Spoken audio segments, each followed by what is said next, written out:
Hello. February is Heart Month, but don't you worry, you've got hometown heart heroes right here today on Aging is for Everyone. You are going to have the most amazing half an hour with real-time knowledge on how to take care of your heart. And so get your pens, get your pencils, get ready, get your Valentine and pull on up, because we're going to have doctors and dietitians and facts and fun, and we're going to celebrate Heart Month. So welcome to Aging is for Everyone. I'm your host, Leilani Pelletier. Let's get right to the information. Joining us today on Aging is for Everyone is Dr. Vijay Iyer from the American Heart Association and the Board of Directors and the Director of Gates Vascular Institute, Buffalo General Medical Campus. Thank you for coming. And Jessie Ladoue from the American Heart Association. She works in communications, and she is going to tell us about the Heart Association and our new campaign and Heart Month and women's health. So we're going to do all that in 8 minutes. Is that okay? We'll get there. We'll get there. That's fabulous. We're going to start with you, Dr. Iyer. Thank you. Thank you for your work in cardiology and for taking care of us here in Buffalo. I know it's a big responsibility. You want us to know that right now in Buffalo, heart disease is real.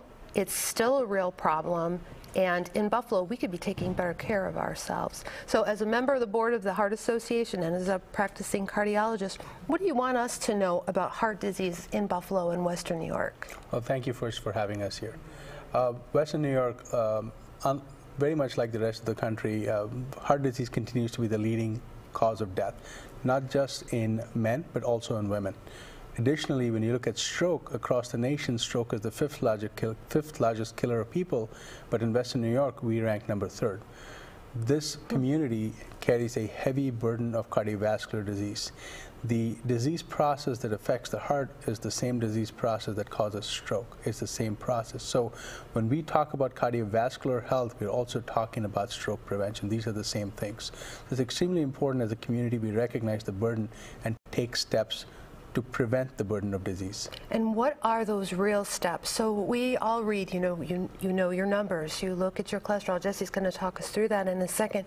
But what should we be doing better here in Buffalo and Western New York to reduce our risk? What are the real things we should do? It is extremely important to recognize that a majority of cardiovascular and stroke events can be prevented. And I think understanding what it takes to prevent them is important. And that means starting with a healthy lifestyle, exercise, preventing obesity, not smoking, taking care of your blood pressure, making sure you know your numbers and they're treated, and treating your cholesterol. These things form the bedrock of prevention, and if we can institute them in our lives and communicate these messages to the next generation, I think we can really reduce the burden of disease in this community. So we're talking about body weight, we're talking about our blood pressure, we're talking about knowing our cholesterol numbers and managing our cholesterol, and there was one other factor. Exercise. Exercise. And blood glucose as well. And blood glucose as well. All right, so those are the critical things that we actually need to focus on. And it's not just talk and statistics. It's happening right here in Buffalo. That is correct. We're not watching those things, and we need to. And if we just focused on those, we could probably make an impact, correct? We can make a huge impact in disease burden by preventing a lot of the cardiovascular events that includes heart attacks and strokes. So no one wants that, and we have to actually live that. Jessie can talk about how the Heart Association brings that information and puts it out there. You've got a great website. I saw your mission. I saw the info.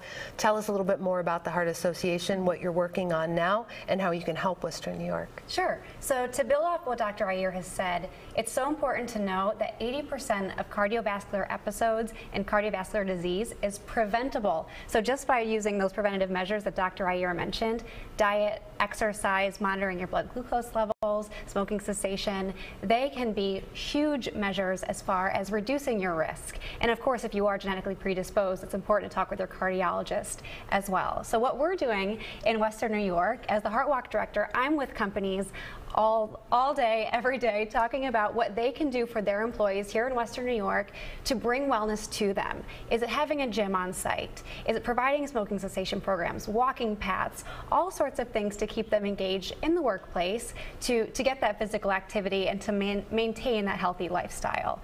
We're working with, we had mentioned before, Dr. Iyer says the importance is getting the children involved, getting the family involved in heart health.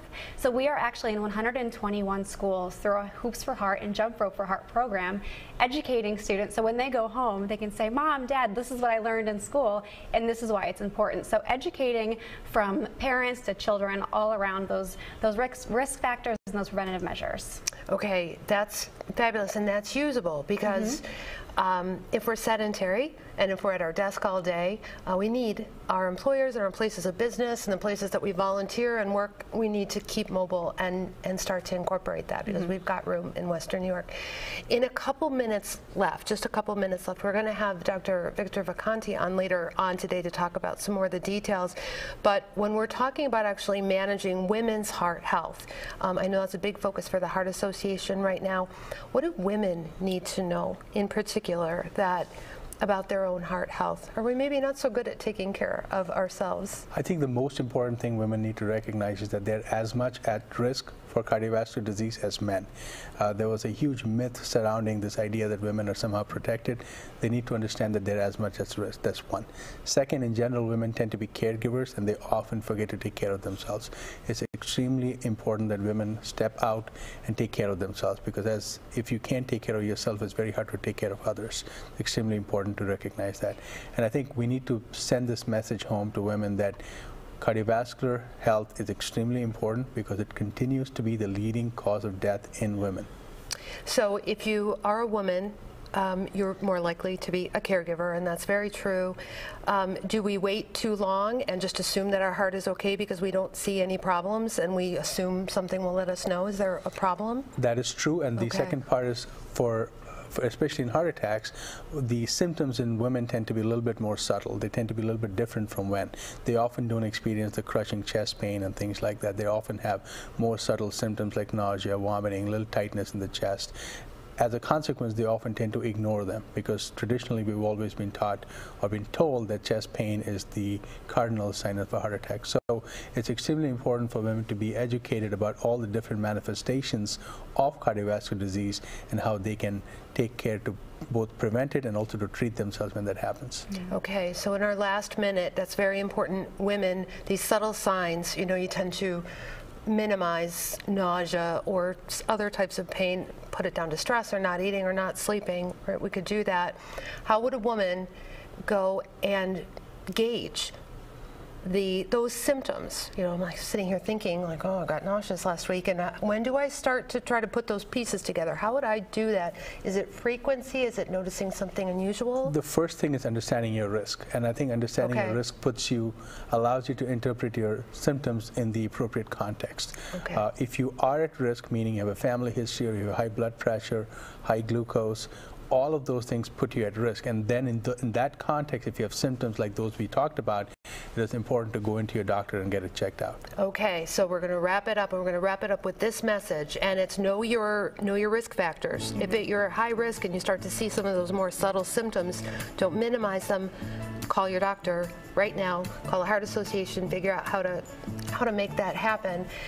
Go to the website, the American Heart Association, for all the information. Thank you, Dr. Iyer and Jesse. Thank you so much. We'll be right back in a heartbeat.